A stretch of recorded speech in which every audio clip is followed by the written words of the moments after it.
Shalom, shalom, bien-aimés dans le Seigneur. J'espère que vous portez bien. Moi, ça va par la grâce de Dieu.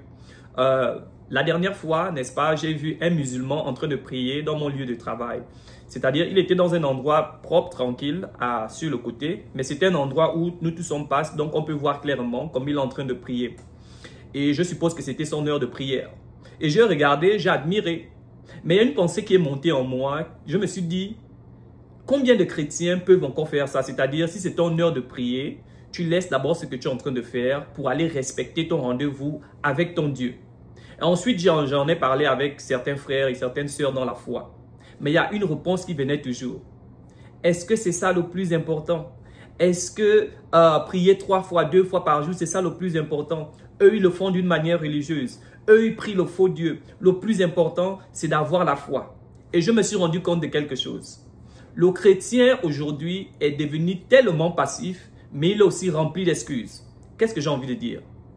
Quand un chrétien n'est pas consistant sur une chose, il va te prendre tous les versets bibliques qui montrent comment il y a des gens qui faisaient cette chose en mal et comment Dieu était contre cette chose. Je vous prends un exemple.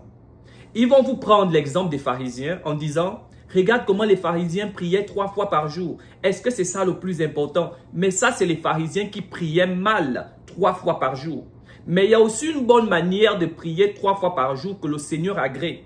Pourquoi tu me montres seulement ceux qui le faisaient en mal et tu ne me montres pas ceux qui le faisaient en bien? En réalité, c'est pour cacher une faiblesse. La parole de Dieu nous parle de Jésus dans le livre de Marc, chapitre 1, au verset 35.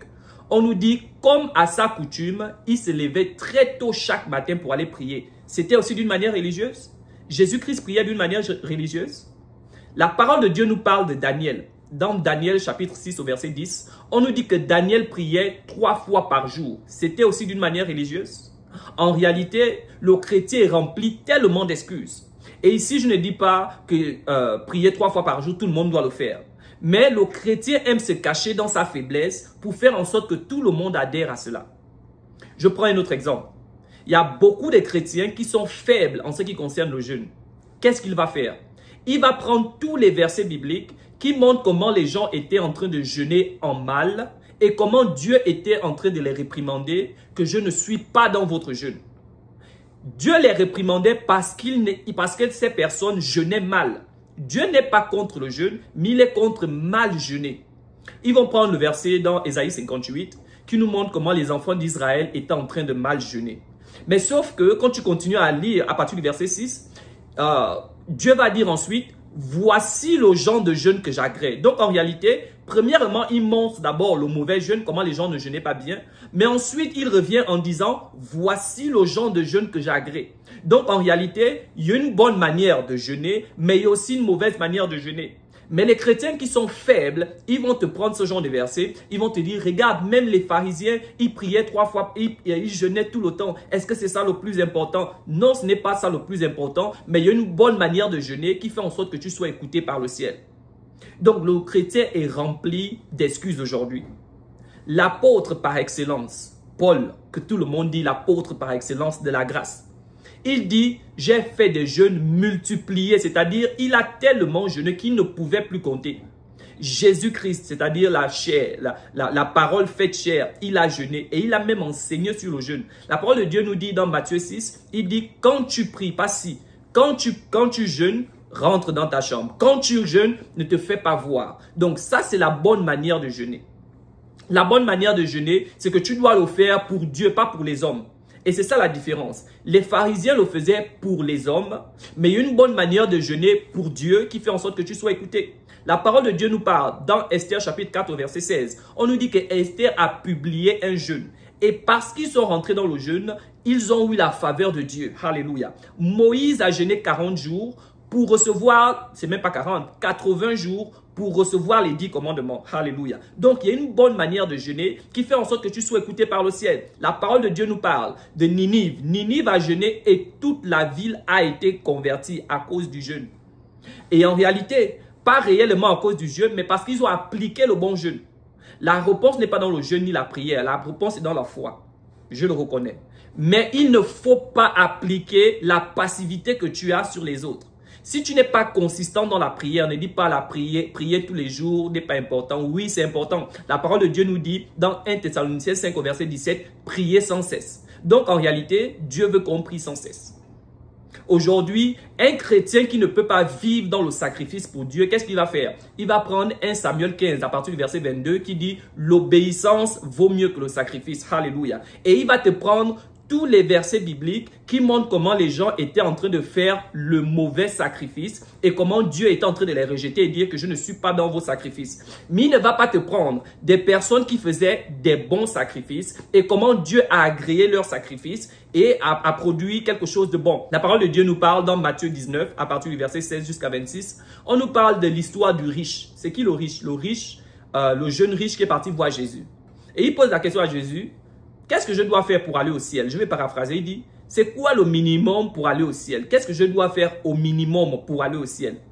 Et Jésus va lui dire, le minimum pour aller au ciel, obéir aux 10 commandements. Après, il va répondre en disant, je fais déjà ça ou j'ai toujours fait ça.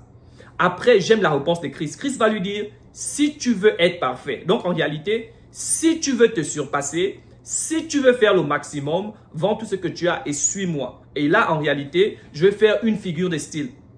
Il est parti pour demander c'est quoi le minimum pour aller au ciel. Mais Jésus lui a répondu en lui donnant le maximum pour aller au ciel. Aujourd'hui, nous avons des chrétiens que j'appelle des chrétiens minimum. C'est quoi un chrétien minimum? C'est un chrétien qui vit sur le bord. Est-ce que la Bible dit faire ça c'est un péché? Non, donc je fais. Est-ce que la Bible dit réellement que boire c'est un péché ou bien la Bible dit juste de ne pas s'enivrer? À chaque fois que tu vas voir un chrétien qui questionne est-ce que la Bible dit réellement que boire, je t'assure à 90% que c'est un chrétien qui boit. Mais parce qu'il ne veut pas être dans la culpabilité, il va prendre les versets bibliques qui montrent que Dieu a dit que boire, en réalité, ce n'est pas mauvais, mais il ne faut pas s'enivrer. Même Jésus a transformé l'eau en vin. Alléluia. Et en réalité, la parole de Dieu nous dit, tout ce qui n'est pas le fruit d'une conviction est péché. Donc, en réalité, il cherche à être convaincu pour bien appliquer ce qu'il fait. Donc, c'est un message comme ça que je voulais passer pour dire que quand un chrétien n'arrive pas à faire quelque chose, quand il est faible dans quelque chose, ce qu'il va faire, il va prendre les versets bibliques qui montrent comment les gens étaient en train de faire cette chose en mal pour couvrir ce qu'il fait. Il ne va pas te prendre les versets bibliques qui montrent comment il y a des gens qui faisaient aussi la même chose, mais en bien, et comment le ciel était ouvert dans leur vie. Donc moi, j'appelle les gens, j'appelle quelqu'un aujourd'hui. Si tu es consistant dans la prière, c'est une très bonne chose. Surtout si tu le fais de la bonne manière. Si tu es consistant dans le jeûne, c'est une très bonne chose, surtout si tu le fais de la bonne manière. Si tu as des grands frères, des aînés dans la foi, des hommes de Dieu, à chaque fois qu'ils te parlent, par exemple, du jeûne, c'est toujours dans le sens négatif, sans réellement te dire, si tu as envie de bien jeûner, voici la manière. Sache que lui-même, il est faible dans le jeûne. Si tu vois un homme de Dieu, tu vois un grand frère te dire, le plus important, c'est pas prier 3 fois par jour, sans réellement revenir en te disant, prier 3 fois par jour, c'est une bonne chose si tu le fais de la bonne manière. Sache que lui-même, il n'arrive pas à prier, mais il veut mettre ça sur toi. Nous tous, nous travaillons dans les mêmes entreprises que les musulmans. Nous avons les mêmes business que les musulmans. Comment ça se fait qu'eux, ils réussissent toujours à respecter leur Dieu? Ils réussissent. Et donc, en réalité, ce n'est pas le manque de temps. C'est un manque de considération. C'est un manque de soif de la part du chrétien. Le chrétien aujourd'hui ne comprend pas la notion du sacrifice. Et quand tu parles du sacrifice, les gens vont penser que tu dis que le sacrifice remplace l'œuvre de la croix. Le sacrifice ne remplace pas l'œuvre de la croix. Dieu lui-même, il prouve son amour. La parole de Dieu nous dit dans Romains 5 au verset 8 que Dieu prouve son amour envers nous en ce que lorsque nous étions encore pécheurs, Christ est mort. Donc Dieu prouve son amour par le sacrifice. Jean 3,16, Dieu a tant aimé le monde qu'il a donné son Fils unique afin que quiconque croit en lui ne périsse pas. Dieu prouve son amour par le sacrifice. La parole de Dieu nous dit dans le livre de Jacques que la foi sans les œuvres est morte. C'est quelle foi qui n'est pas pratique?